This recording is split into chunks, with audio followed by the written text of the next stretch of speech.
छिपाए हुए हो अपने नन्हे बच्चे को।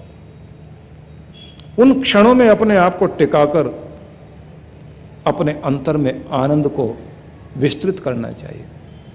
वहां पहुंचने के साथ साथ अनुभव होगा कि यहाँ वाणी रुक जाती है, विचार रुक जाते हैं, यहाँ कल्पनाएं खत्म हो गई हैं, सोचने की स्थिति नहीं है। इसी को कहते हैं ध्यान के प्रथम सोपान में प्रविष्टि। और ये जब गहरा होने लग जाए तो समाधि के शिखर छूने लगता है व्यक्ति। इसलिए सबसे पहले चाहिए धारणा, एकाग्रता, कंसंट्रेशन। मस्तिष्क में उठते हुए हजारों हजारों विचारों के बीच से किसी एक भाव पर अपने आप को टिकाइए।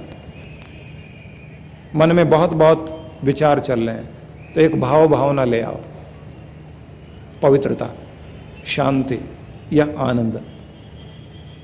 मैं आनंद में हूं, आनंद में हूं, मेरा परमेश्वर सच्चिदानंद स्वरूप है, उसका आनंद बरस रहा है चारों तरफ।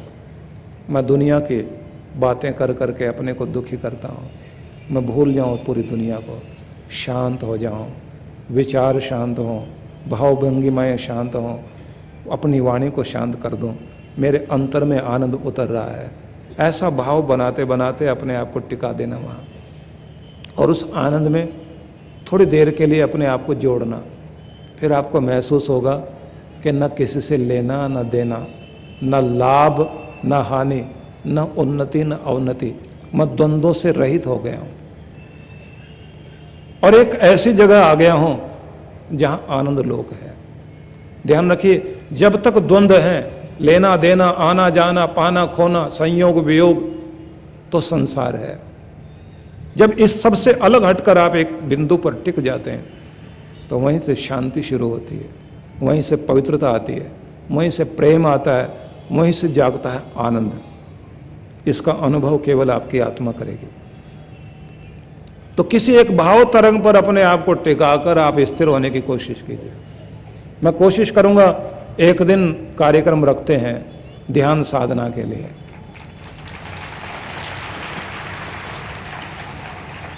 उस समय ध्यान में हम बैठ सकें।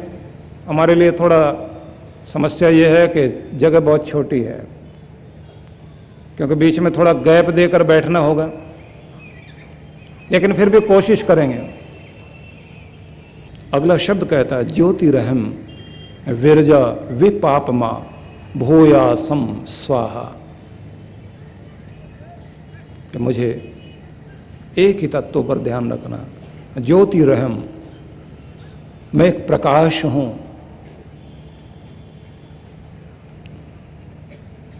सूरज से बिछड़ी हुई जैसे कोई किरण हो, समुद्र से दूर हुई जैसे कोई बूंद हो, बस वैसे ही हम हैं। जैसे भटकी हुई कोई नदी।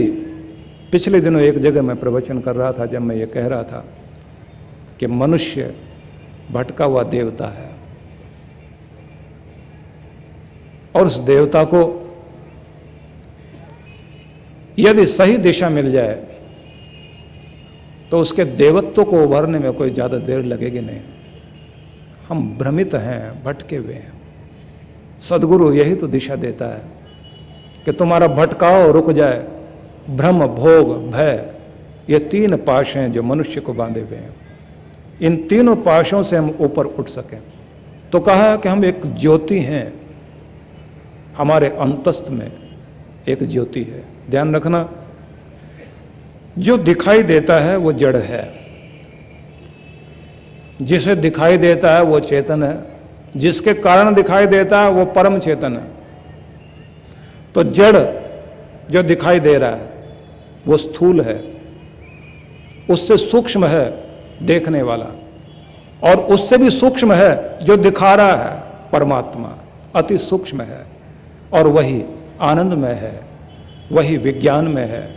उस आनंद घन परमेश्वर के साथ जब हम अपने आप को जोड़ते हैं तो हमारे अंतर में भी वो आनंद उमड़ने लगता है। और ऐसा व्यक्ति जो भक्त होता है बड़ा ही रस वाला व्यक्ति, उसके कार्यों में, कृत्यों में रस दिखाई देगा, विनम्रता दिखाई देगी, सरलता दिखाई देगी, उदारता दिखाई देगी। ये विशेषताएं अपने आप अनायास भाव से उसके अंतस से जागृत होती हुई दिखाई देती हैं। ये स्वाभाविक है। इसलिए कहते हैं कि तुम ज्योति स्वरूप परमेश्वर के ही पुत्र हो, तो तुम्हारे अंतस्थ में भी एक ज्योति है। विपापमा भूयासम, इसलिए पाप से रहित होने के लिए प्रयासरत बने रहो। अपनी कमजोरियों को जीतने के लिए संघर्षरत रहो। हर रोज जो वेदों में कहा, उद्यानम ते पुरुष नावयानम, मनुष्य तेरा जन्म इसलिए हुआ है कि तू ऊपर उठे, आगे बढ़े, इसलिए भगवान ने तुझे जन्म दिया है। इसलिए कोशिश करो कि हमारा पतन ना हो सके। कोशिश की जाए कि वेदों के इस उद्घोष को हम अपने मन में, अंतस्थ में गुंजा सकें। परोपे ही मनस पाप किम शस्तानी संससी, मेरे मन में उठने वाले पाप मुझसे दूर भाग, क्यों मुझको गिराने के लिए आया है, मैं तुझसे गिरने वाला नहीं हूं। बहुत बड़े चिंतक हुए। फ्रांस का वो महान दार्शनिक जिसके 300 निबंध दुनिया में प्रसिद्ध हुए, जिसके सामने ही उसके सारे के सारे साहित्य को जला दिया गया, उसका एक वाक्य बड़ा ही प्यारा लगता है मुझे। उसने कहा था कि इंसान, दुनिया बनाने वाले भगवान ने तेरी आंखें आगे की तरफ लगाई हैं, पीछे की तरफ नहीं, क्योंकि वो मालिक तुझे आगे बढ़ता हुआ देखना चाहता है, पीछे जाता हुआ नहीं देखना चाहता। इसलिए सोच कि तेरी दृष्टि लक्ष्य की ओर लगी रहे, तो आगे की तरफ देखता रहे और आगे बढ़ता रहे। अपने आप को कहीं रोको मत, अपनी शक्ति को लगातार गतिमान बनाए रखो लक्ष्य की ओर। तो कहते हैं कि विपापमा, पाप से रहित होकर भूयासम, हम हो जाएं, पाप रहित, निष्पाप हम हो जाएं। इस प्रयास में लगातार हमें कार्य करते रहना चाहिए और अपने ज्योति स्वरूप का ध्यान करना चाहिए।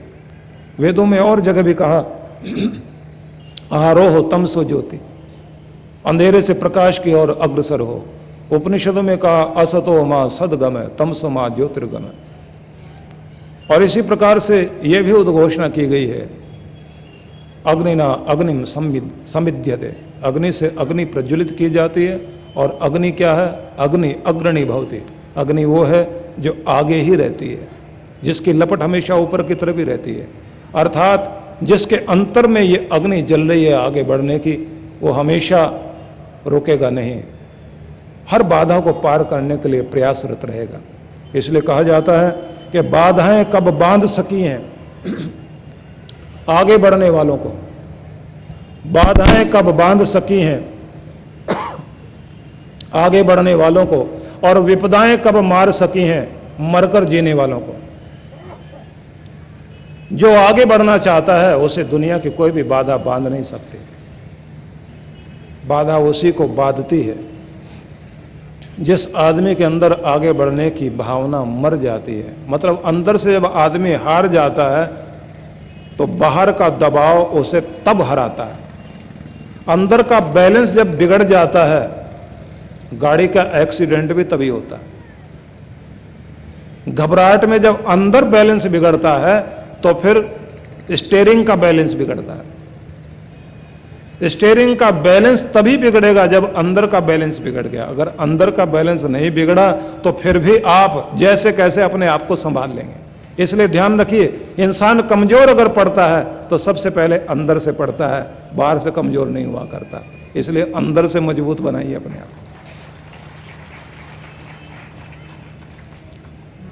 और आचार्य अपने शिष्य के लिए अगला शब्द कहता, मनोवाक कायम कर्माणि ते शुद्ध्यंताम ज्योतिरहम विरजा विपापमा भूयासम स्वाहा।